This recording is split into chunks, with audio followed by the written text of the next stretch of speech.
வீட்ல 7 பேர் இருப்பாங்க. இப்ப என்ன வீட்ல எல்லாம் கூட்டு குடும்பத்துல இருக்கேன்ப்பா. 7 விதமா டீ கேட்பாங்க காலையில. எத்தனை விதமா? 7 விதமா டீ 7 பேருக்கும். எங்க மாமனாருக்கு ஸ்ட்ராங்கா போடணும். சரி. எங்க மாமியாருக்கு லைட்டா தான் டீ போடணும். எங்க கொழுந்தனாருக்கு பாலே இருக்க கூடாது டீல. நாத்தனார்னு ஒருத்தங்க இருக்காங்க. அவங்களுக்கு இஞ்சி டீ தான் ரொம்ப பிடிக்கும்.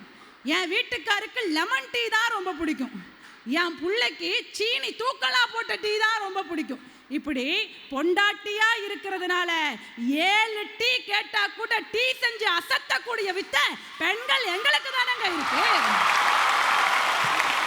வீட்டில் சமையற்கிட்டல 5.5 பெட்டின்னு ஒன்று வச்சிருப்பாங்க. பெண்கள் கிட்டலாம் கேட்டா தெரிஞ்சிருக்கும். ஒன்று தானக்கா, கடுகட்டப்பாளையும் சீரகட்டப்பாளையும் பொம்பளை பிள்ளைங்க சிறுவாடு சேர்த்து வச்ச காசை வச்சுதான் பொருளாதாரத்தையே மேனேஜ் பண்றோம்னு சொன்னா, எங்களுக்கு மேக்கப் பண்ணவும் தெரியும், சமையற்கட்டுல சேர்த்து வச்ச பணத்தை வச்சு குடும்பத்தை மேக்கப் பண்ணவும் தெரியும். அந்த மண்ணோட வாசத்துல தான் பண்டம் ருசிக்குன்னு சொன்னா, கோவில் புட்டினா கடலை முட்டாய், சாத்தூர்னா காரச்சோவு, ஆம்பூர்னா பிரியாணி, திருநெல்வேலினா அல்வா, தூத்துக்குடினா மக்ரோன்னு சொல்லிட்டு எத்தனை பண்டங்களை பாரம்பரியமாக சமைச்சு கொடுத்த நம்மளுடைய தலைமுறைக்கு எப்போதுமே சமையல் மகிழ்ச்சியாகத்தான் இருக்கும்.